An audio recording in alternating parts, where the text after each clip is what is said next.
अस्सलाम वालेकुम dear students. आज का जो हमारा टॉपिक है वो है प्रिंसिपल ऑफ सुपरपोजिशन। सुपरपोजिशन में हम पढ़ेंगे कि अगर हमारे पास कोई रस्सी है, ये फ़र्ज़ कर लिए हमारे पास कोई स्ट्रिंग है, जब हम इसमें कोई वेव प्रोड्यूस करते हैं, अगर हम इधर से इसको इस टाइप को फोर्स लगाते हैं तो इसमें एक पल्स क्रिएट हो जाएगी इस तरह। अगर हम इसी रस्सी में सेम मीडियम में इधर को भी फोर्स लगाएं तो यहाँ पर भी एक पल्स क्रिएट हो जाएगी। अब ये जो पल्स है ये इस तरफ को मूव कर रही है और ये पल्स जो है वो इस तरफ को मूव कर रही है। जब ये पल्सेस इस पॉइंट पर मिलेगी तो हमने इनका रिजल्टेंट देखना है कि आया कि ये रिजल्टेंट जो है जब ये और ये इस पॉइंट पर मिलेंगी ये इंक्रीज़ होता है कि डिक्रीज़ होता है। अगर ये इंक्रीज़ होगा या डिक्रीज़ होगा, इस सुपरपोजिशन के प्रिंसिपल में हम इसको स्टडी करते हैं। अब हम इसकी डेफिनेशन देखते हैं कि व्हेन टू और मोर वेव्स ऑफ सेम टाइम, जब दो या दो से ज़्यादा वेव्स एक ही मीडियम में cross at the same point, किसी सेम पॉइंट पर मिलती है, जैसा कि ये एक वेव्स मैंने बनाई थी, एक ये वेव और ये वेव, दो वेव्स हैं। जब ये इस पॉइंट पर मिलेंगी, ये इधर को मूव कर रही है और ये इधर को, जब ये इस पॉइंट पर मिलेगी, the resultant displacement at that point, इस पॉइंट पर जो रिजल्टेंट डिस्प्लेसमेंट होगा दोनों का, ठीक है, is equal to the sum of displacement due to each individual wave, वो इन दोनों वेव्स के जो डिस्प्लेसमेंट है उसके बराबर होगा। हम देखते हैं कि आया कि वो इंक्रीज़ होगी या फिर डिक्रीज़ होगी। तो स्टूडेंट्स इसमें हम तीन केसेस जो हैं उसको स्टडी करते हैं। केस नंबर 1 हम देखते हैं कि सबसे जो केस नंबर 1 है वो क्या है। केस नंबर 1 में फ़र्ज़ कर लिए हमारे पास एक रस्सी है, हम इस जानब इधर इस पे एक फोर्स लगाते हैं और एक हम क्या करते हैं कि एक पल्स क्रिएट कर देते हैं और ये इस तरफ को मूव कर रही है। हम दूसरी रस्सी के दूसरे एंड पर भी फोर्स लगाते हैं और इसको जब हम फोर्स लगाएंगे तो इसमें भी एक पल्स क्रिएट हो जाएगी। हम देखेंगे कि इसका जो डिस्प्लेसमेंट है, एम्पलीट्यूड है, वो ज़्यादा है और इसका कम है। फ़र्ज़ कर लिए हमने इधर ज़्यादा फोर्स लगाई थी, इधर फोर्स कम लगाई थी। जब हम इसका रिजल्टेंट देखेंगे, अब ये इधर को मूव कर रही है और ये इस पॉइंट्स पर आकर मिलेंगी। अब हम इनका रिजल्टेंट देखेंगे, जब ये वाली जो पल्स है वो इस पॉइंट पर पहुंच गई और ये वाली पल्स है जो वो भी इस पॉइंट पर पहुंच गई दरमियान वाले पे, ये दोनों मिलके जो रिजल्टेंट देंगी वो हमारे पास कुछ ऐसा होगा। मतलब कि इसका जो एम्पलीट्यूड था वो कम था, इसका थोड़ा ज़्यादा था।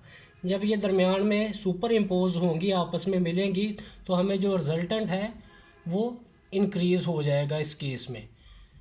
अगर हम इसको y1 कह देते हैं और इसको y2 कहते हैं, इसका मतलब है कि y1 प्लस y2 जो है वो हमें क्या देंगे, वो हमें सुपरपोजिशन के बारे में बताएंगे कि आया कि इनका जो रिजल्टेंट है एम्पलीट्यूड है इंक्रीज़ हो रहा है कि डिक्रीज़ हो रहा है। ये केस नंबर 1 में हमने स्टडी किया कि दोनों, ये क्रस्ट है, ये भी एक क्रस्ट है, दोनों सेम ही मीडियम में है। ये आपस में जब मिलेगी तो ये क्या करेंगी, जो रिजल्टेंट है उसको इंक्रीज़ कर देंगी। ये इधर हमारे पास एक पल्स थी, दूसरी पल्स हमारे पास ये आ गई, ये वाली और ये वाली। जब ये आपस में सुपर इम्पोज होगी मिलेगी तो रिजल्टेंट क्या करेंगी, एम्पलीट्यूड को इंक्रीज़ कर देंगी आपस में मिलने के साथ। तो ये केस नंबर 1 है हमारे पास। तो स्टूडेंट्स अब केस नंबर 2 में हम स्टडी करेंगे कि अगर हमारे पास कोई रस्सी है, हमें उसके ऊपर इस तरफ को फोर्स लगाते हैं कोई और एक पल्स प्रोड्यूस कर देते हैं। अब क्या करेंगे, जो कि इधर को मूव कर रही है, अब उसी रस्सी के दूसरे कॉर्नर पर हम उल्टी डायरेक्शन में फोर्स लगाते हैं और इधर एक पल्स प्रोड्यूस कर देते हैं। ये हमारे पास क्रस्ट है और ये हमारे पास ट्रफ है। आपको पता है कि ये इसकी डायरेक्शन इधर को है, ये इस पॉइंट पर आके मिलेगी। अब ये जो दोनों ट्रैवल करती हुई ये इधर को जा रही है और ये इधर को, ये इस पॉइंट पर मिलेगी। ये देखें ऐसे, ये हमारे पास ये वाली वेव इधर आ गई हमारे पास क्रस्ट और ये वाली ये इधर। अगर तो दोनों का जो एम्पलीट्यूड है जो, या फिर हम कह सकते हैं कि दोनों का अगर जो डिस्प्लेसमेंट है वो सेम हो, दोनों का अगर जो डिस्प्लेसमेंट हमारे पास जो है वो सेम हो, डिस्प्लेसमेंट अगर सेम होगा तो जो नेट रिजल्टेंट हमें मिलेगा वो इक्वल टू ज़ीरो होगा, क्योंकि ये वाली और ये वाली ये दोनों मिलकर इसको कैंसिल कर देंगे। तो स्टूडेंट्स अब हम केस नंबर 3 को डिस्कस करेंगे।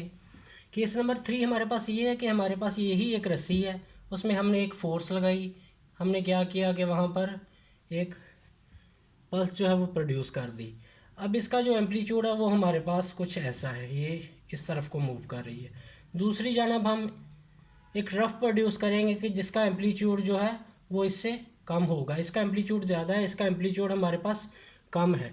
और जब इसका जो रिजल्टेंट बनेगा हम देखेंगे कि ये जो वेव जब इस पॉइंट पर पहुंचेगी, ये वेव जो है इसका एम्पलीट्यूड ज़्यादा था, और ये जो वेव जब इस पॉइंट पर ये इधर को ट्रैवल कर रही है, जब इस पॉइंट पर पहुंचेगी इसका एम्पलीट्यूड कम था। अब ये ज़्यादा है और ये कम है, तो हमें जो रिजल्टेंट मिलेगा वो कुछ इस तरह का होगा। वेव जो है इस तरह का, इसका मतलब है कि ये जो एम्पलीट्यूड है दोनों मिलकर एम्पलीट्यूड को डिक्रीज़ कर देंगी। ये हमारे पास केस नंबर 3 है। तो स्टूडेंट्स अब हम टाइप्स ऑफ सुपरपोजिशन के बारे में पढ़ेंगे। सबसे पहले जो है वो कंस्ट्रक्टिव सुपरपोजिशन। हम देखेंगे कि कंस्ट्रक्टिव सुपरपोजिशन हमारे पास क्या होती है। जो पहले हम पढ़ चुके हैं केस नंबर 1 में हमने देखा था कि ये हमारे पास एक वेव थी और दूसरी है जो कि इधर को ट्रैवल कर रही थी, इधर को हमने फोर्स लगाई थी। दूसरा हमने इधर को फोर्स लगाई थी। हमने देखा कि जब ये आपस में एक पॉइंट पर दोनों मिलती हैं तो ये क्या करती हैं, जो नेट रिजल्टेंट है हमारे पास, जब ये और ये वेव और ये वेव आपस में एक पॉइंट पर मिलेगी तो ये क्या करेंगी, जो रिजल्टेंट है वो उसको इंक्रीज़ कर देंगी।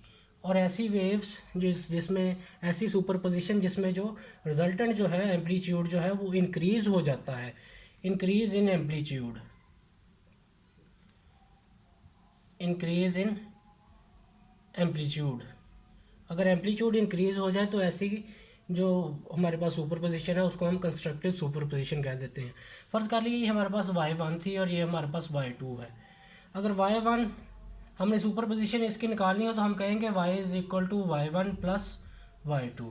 अगर y1 हमारे पास बराबर हो ym sine kx minus omega t के, ये हमारे पास y1 की वैल्यू है, हम प्लस करेंगे ये प्लस और ये y2 भी बराबर होगी ym sine kx minus omega t के। जब इन दोनों को हम प्लस कर देंगे तो हमारे पास जो रिजल्टेंट सुपरपोजिशन होगी वो आएगी 2ym sine kx minus omega t के। तो इस केस में जो एम्पलीट्यूड जो है वो इंक्रीज़ हो जाता है, यानी कि ये हमारे पास एक वेव और ये वेव जब ये इस पॉइंट पर मिलेगी आकर तो ये एम्पलीट्यूड को इंक्रीज़ कर देंगी दोनों मिलकर, रिजल्टेंट इंक्रीज़ होगा। तो ऐसी जो सुपरपोजिशन है उसको हम कंस्ट्रक्टिव सुपरपोजिशन का नाम देते हैं। तो स्टूडेंट्स अब हम स्टडी करेंगे सुपरपोजिशन की दूसरी टाइप के बारे में जो कि हमारे पास है डिस्ट्रक्टिव सुपरपोजिशन। जैसा कि केस नंबर 2 में हमने स्टडी किया था कि हमारे पास एक वेव है, हमारे पास एक रस्सी है, हमने उसमें एक पल्स क्रिएट की जो कि इस जानब को फोर्स लगाई और ये इधर को मूव कर रही है। लेकिन उसके ऑपोजिट पे हमने एक रस्ट और दूसरी साइड पे अगर हम फोर्स लगाए एक ट्रफ प्रोड्यूस करते हैं। अब इसका जो डिस्प्लेसमेंट है और इसका जो डिस्प्लेसमेंट है दोनों सेम है, सेम डिस्प्लेसमेंट है इन चीज़ों का। ये जो दोनों है इनका जो डिस्प्लेसमेंट है वो सेम है, सेम डिस्प्लेसमेंट होगा। और जो हमें रिजल्टेंट इन दोनों का मिलेगा वो इज इक्वल टू 0 होगा, क्योंकि जब ये दोनों इस पोजीशन पर आके मिलेंगी, एक ये हमारे पास अगर ये y1 है और ये हमारे पास y2 है, ये y1 इधर आई और y2 भी जब इस पॉइंट पर आएगी तो इन दोनों की सुपरपोजिशन होगी इस पॉइंट पर, तो ये रिजल्टेंट जो है वो हमें 0 के बराबर मिलेगा। जैसा कि मैथमेटिकली हम देखते हैं कि y is equal to y1 minus y2 ये हो जाएगा। y1 की आपको वैल्यू पता है कि y1 is equal to ym sine kx minus omega t है, ये हमारी प्लस की वैल्यू है और ये माइनस का साइन आएगा तो जो y2 की value ym sine kx minus omega t होगा। तो ये हमें पता है कि ये हमारे पास ये प्लस है और ये माइनस की वैल्यू है, दोनों कैंसिल आउट हो जाएंगे और रिजल्टेंट जो है y सुपरपोजिशन जो है हमें 0 के बराबर मिलेगी। लेकिन इसमें एक थर्ड केस भी है जिसमें मैंने कहा था कि अगर हमारे पास अगर कोई वेव है, ये अगर ये हमारे पास अगर ये रिजल्टेंट जो है हमारे पास ये जो वाली जो डिस्प्लेसमेंट है ये हमारे पास जो है वो ज़्यादा है, इधर को मूव कर रही है, और इस साइड पे जो डिस्प्लेसमेंट है वो हमारे पास कम है, तो हमें कोई ना कोई इधर रिजल्टेंट मिलेगा। जब ये दोनों इस पॉइंट पर आके मिलेंगी, ये अगर ये वाली इधर मिल रही है हमें और ये जब हमें इस पॉइंट पर मिलेगी, कैंसिल आउट हो गए, लेकिन हमें यहाँ पर कोई ना कोई एम्पलीट्यूड मिलेगा, लेकिन डिक्रीज़ इन एम्पलीट्यूड होगा वो। तो ऐसी सूरत में अगर यही y1 हमारे पास अगर 3 हो और ये हमारे पास 2 हो, तो इस तरह जो रिजल्टेंट जो है पहले अगर 5 बनता था तो इस सूरत में हमें 3 - 2 वो 1 हो जाएगा। ये हमारे पास डिक्रीज़ इन एम्पलीट्यूड आएगा। तो स्टूडेंट्स जो सुपर पोजिशन है ये दो चीज़ों पे डिपेंड करती है हमारे पास, एक तो फ्रीक्वेंसी ऑफ द वेव और दूसरा डायरेक्शन ऑफ द वेव। जैसा कि हमने पहले देख चुके हैं फ्रीक्वेंसी और डायरेक्शन पर ये डिपेंड कर रही थी। अब हम इसमें इंटरफेरेंस के बारे में पढ़ेंगे। Super position of two waves having same frequency, अगर दो वेव्स हैं हमारे पास उनकी फ्रीक्वेंसी जो है वो सेम है और moving in the same direction, और डायरेक्शन भी सेम है। ऐसी जो वेव्स हैं जब ये एक जगह पर सुपर इम्पोज होगी आकर, जो हमारे पास जो रिजल्टेंट होगा वो हमारे पास जो सुपर पोजिशन बनेगी उसे हम इंटरफेरेंस का नाम देंगे। अब इसी तरह हमारे पास नेक्स्ट स्टैंडिंग वेव है। ये हमने पढ़ा इंटरफेरेंस के बारे में। स्टैंडिंग वेव में हम पढ़ेंगे super position of two waves, जिसमें दो वेव्स की सुपर पोजिशन होंगी, दो वेव्स एक पॉइंट पर आके मिलेंगी, हैविंग द सेम फ्रीक्वेंसी, जिनकी फ्रीक्वेंसी सेम होगी लेकिन उनकी जो डायरेक्शन है moving in the opposite direction. तो जो रिजल्टेंट वेव हमें मिलेंगी उस वेव को हम स्टैंडिंग वेव का नाम देंगे। तो स्टूडेंट्स इनमें जो थर्ड फिनोमेना हो सकता है उसे हम बीट्स का नाम दे देते हैं। इसमें हम कहते हैं कि periodic rise and fall in the amplitude, के एम्पलीट्यूड में राइज और फॉल होता है पीरियोडिक, ठीक है, of resultant wave due to superposition of two waves. Superposition होगी दो वेव्स की, हैविंग स्लाइटली डिफरेंट फ्रीक्वेंसी, और इनकी जो फ्रीक्वेंसी है वो स्लाइटली डिफरेंट होगी but moving in a same direction, और डायरेक्शन जो है वो सेम होगी। सबसे पहले हमने इंटरफेरेंस में पढ़ा। इंटरफेरेंस में हमने ये देखा कि ये हमारे पास इंटरफेरेंस है। अगर इंटरफेरेंस में हमारे पास जो सुपरपोजिशन होती है दो वेव्स की, दो वेव्स है हमारे पास, ठीक है, उनकी सुपरपोजिशन होगी, उनकी फ्रीक्वेंसी भी सेम है, सेम हमारे पास फ्रीक्वेंसी होगी, सेम फ्रीक्वेंसी और सेम ही उनकी जो डायरेक्शन हमारे पास वो भी सेम होगी। तो ऐसे ही जो वेव्स जो रिजल्टेंट हमको मिलेगा वो इंटरफेरेंस की सूरत में मिलेगा। बाद में इसके बाद हमने स्टैंडिंग वेव के बारे में पढ़ा। स्टैंडिंग वेव, अब स्टैंडिंग वेव में हमारे पास जो फ्रीक्वेंसी है सेम फ्रीक्वेंसी तो हमारे पास जो है वो सेम होगी लेकिन डायरेक्शन जो है वो ऑपोजिट होगी हमारे पास। दोनों वेव्स की, टू और मोर वेव्स, दो या दो से ज़्यादा वेव्स भी हो सकती हैं, ठीक है। तीसरा हमने बीट्स के बारे में पढ़ा। बीट्स में हम देखते हैं कि जो फ्रीक्वेंसी है वो स्लाइटली डिफरेंट है। इन दोनों में फ्रीक्वेंसी सेम थी, इसमें स्लाइटली डिफरेंट है but moving in a same direction, और डायरेक्शन जो है वो सेम है। तो जो रिजल्टेंट हमें मिलेगा वो उसे हम बीट्स का नाम देंगे। ये टॉपिक्स हम नेक्स्ट पढ़ेंगे, इधर इनका थोड़ा सा इंट्रोडक्शन है जिसको आप समझ लें। अब हमने प्रिंसिपल ऑफ सुपर पोजिशन में हमने पढ़ा कि हमारे पास जो थी, हमारे पास जो वेव्स थी, दो या तीन वेव्स थी, ठीक है, जब हम उनको जनरेट करते हैं उसकी वजह से जो एम्पलीट्यूड है हमारे पास, ये हमारे पास इधर से इधर तक का ये हमारे पास एम्पलीट्यूड होता है, इसको हम एम्पलीट्यूड कहते हैं। मीन से जो एक्सट्रीम तक का डिस्टेंस है ये इंक्रीज़ होगा या डिक्रीज़ होगा, डिपेंड करता है किस चीज़ पर। अगर तो वो कंस्ट्रक्टिव है तो वो y1 + y2 हो जाएगा, तो वो कंस्ट्रक्टिव हमारे पास आ जाएगा, एम्पलीट्यूड इंक्रीज़ हो जाएगा, ठीक है। अगर डिस्ट्रक्टिव है तो वो y1 - y2 हो जाएगा, तो वो हमारे पास डिस्ट्रक्टिव की सूरत में आ जाएगा, ठीक है। अगर हमारे पास इधर हमने दो वेव्स ली हैं, अगर तीन वेव्स हो जाएं तो हमारे पास y1 + y2 + y3 हो जाएगा, ठीक है। जितनी वेव्स होंगी उतना हम उनको प्लस कर देंगे। डिस्ट्रक्टिव में हमने दो केसेस पढ़े थे कि एक तो हमने कहा था इन दोनों का जो रिजल्टेंट है वो 0 के बराबर भी आ सकता है, वो = 0 हो सकता है। लेकिन हमने एक थर्ड वन केस जो पढ़ा जिसमें हम कहते हैं हमारे पास ये एक वेव है, अगर ये उसका एक का डिस्प्लेसमेंट ये है, दूसरे की डिस्प्लेसमेंट कम है, तो जब ये इस पॉइंट पर मिलेगी तो ये हमारे पास कुछ इस तरह बनेंगी।